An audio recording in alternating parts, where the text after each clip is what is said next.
Japan's economic rebound compared to that of the U.S. is lagging. In fact, most countries look like a laggard compared to the U.S., given the fact that we're almost up to 3 million doses of vaccines a day, we have economic stimulus, and it's hard to keep the economy down. So what does that mean for the yen? Well, until you get some change where the value in the dollar finds a reason to stop going up via higher interest rates and a comparatively better economy, it probably means a lower yen.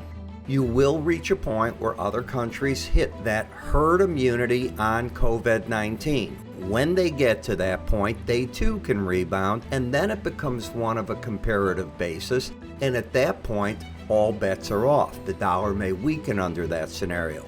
So the dollar wins right now, but given the next 2-3 months, you got to keep your eyes open for possible dollar weakness.